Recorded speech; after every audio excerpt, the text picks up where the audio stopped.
Alrighty, gentlemen. So, it's been a little bit of time away from the Killing Floor news. Tripwire has been a little radio silent over the past couple of weeks, but, holidays coming up, everything like that, so I kind of understand it. However, I'm here to break down the new news that happened with the Killing Floor update. Big fan of Killing Floor 3 beta. I played it. I enjoyed it. I do think it received a lot of hate. Some of it justified, some of it was a little too much, but yeah, now we're here. Devs are currently working on the game, fixing it up, polishing it up.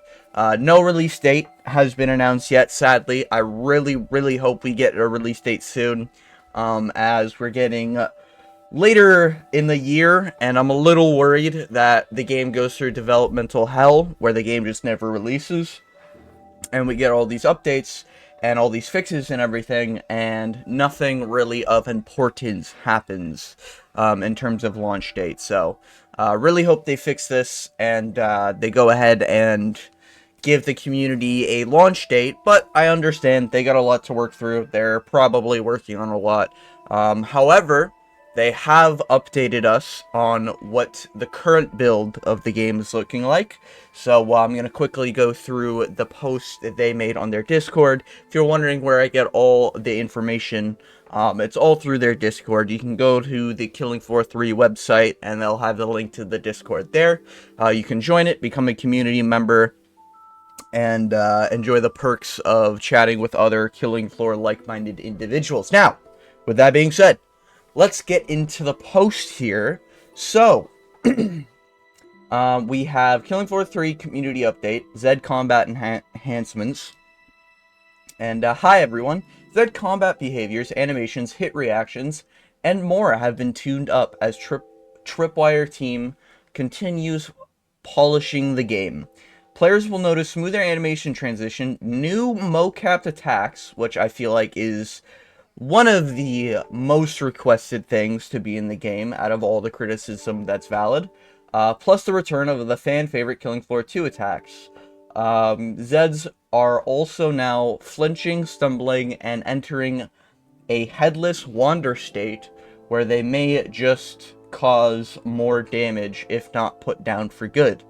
Take a look at a short preview set in the recently 4G enhanced city streets, which, if you don't know, they went ahead and redid a lot of the city streets maps design.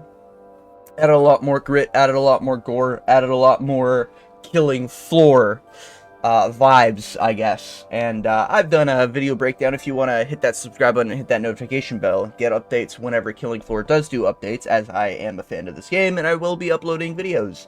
I post videos on anything I'm passionate about, so feel free to hit that subscribe button. Shameless plug over. Anyways, all media shown is considered a work in progress and subject to change during the development process. And then we get a little image here, before and after MP4 that we'll take a look at in a sec here.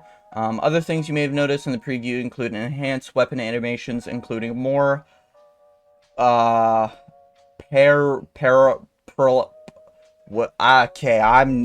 no English major over here. Parallaxed movement for full auto weapons, as well as physics-driven camera that reacts in real time to player behavior. This setting is on by default, but can be toggled off for player comfort.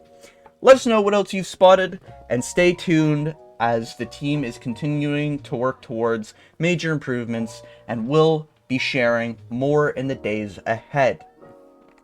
And when you obviously have the comments here and everything. But let's just take a look at the video real quick.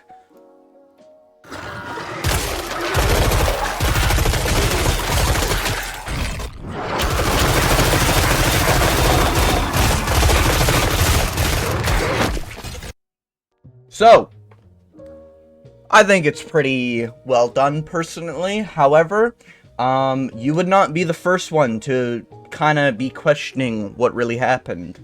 Now, the video itself, it is kind of hard to really dial in because it is only 11 seconds, so I don't blame you if you're kind of confused on what's going on. But basically, in the first bit, we get the city streets example here, and you get to see the numbers In the bottom left, you get to see the UI, you get to see the Wave 1, everything like this. You get to see the normal stuff, basically, right? And then we move on, and you get to see a lot more of the gore and the enemies. I think the big takeaway here is Mr. T-Pose in the back. I don't know if you can tell, but during the beta, there was definitely a lot of moments where enemies would kind of just yell at you, look at you. They wouldn't really be attacking or moving forward.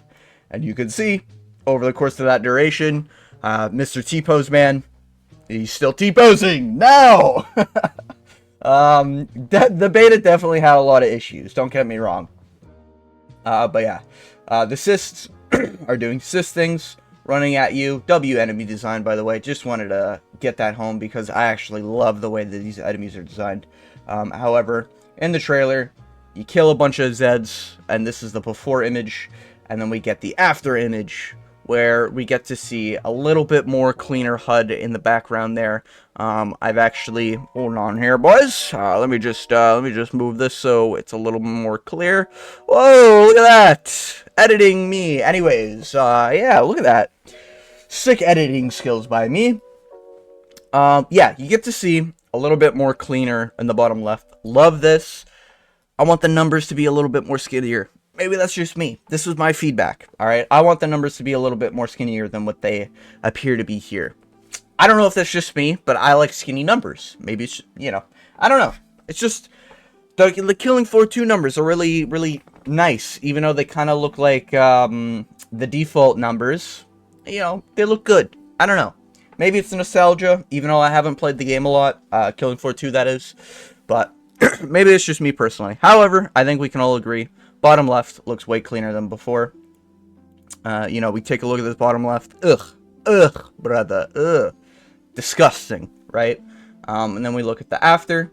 And while the after is not perfect, in my personal opinion, skinnier numbers, but it is nicer. It's definitely nicer. You know, the armor's there in a cleaner way. I don't think this before image actually had the armor. Yeah, you see the ticks here, but you don't actually see the number. This number will most likely change in color. That's my guess, depending on the rarity you have. Again, I want a skinnier number, but it's good. And then you get to see a little bit more of the map design here. You get to see the help on the sides. You get to see the handprints and everything. And you could just tell right away the vibe shift of the map. Like City Streets before. And I was really curious how long it'd be for them to implement the changes they said they were going to implement. But yeah, the City Streets before, very clean, very untouched, very before Outbreak looking. And then we look at the after, and this just looks completely fucking different. I think everyone can agree with that.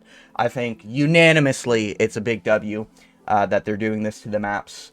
And I have no doubt if people do criticize the maps in the future, they did say there's gonna release the new radar map, and there's like a sewer map similar to Spillway if you've played Killing Floor 2 that they're working on. That map also seems to be an inspiration for a map they're adding on launch. If that map needs a gritty tone and people are like, yo, this map sucks, I think they'll probably implement a similar gritty tone. You know, love this. Great W change. And then we see more of the right. The right seems to be a little cluttered, in my opinion. Now, it's kind of like extending out here, but I think it's better, but I don't know if I'd fully say it's good. You know what I mean? Like, definitely better. It just feels like maybe the grenade icons and everything don't really need to be so thick, I guess. Maybe a little bit more, maybe just like the grenade, a small grenade icon, like under where the ammo is, instead of a big chunk of the screen. You know, like an icon akin to maybe slightly bigger than this attachment icon. That's maybe what I would do it. Just for a little bit more sleeker. Yes, I'm nitpicking. Yes, I'm going into the nitty gritty here. Alright. That's kind of my thing. I'm very nitpicky. So yeah. Get used to it if you're on the channel. But yeah. Anyways. W changes. And we get to see a lot more fluid movement from these enemies. I think it's pretty clear that not all of them are mocapped, so mocap's gonna be like a big thing that they're gonna push here with the new mocapped moves. You can tell a lot of this is much more fluid, you know, especially compared to what it was before. The zoomed in sort of feature, like that, pretty good zoom. But when he's mowing down these enemies here, all of them are reacting, every single one, not just the ones that are, you know, being affected by the bullets. Like, you can kind of see in the before, they're doing an animation towards the player, and the ones getting hit are changing the animation based on a reaction, where it seems like in the newer edition,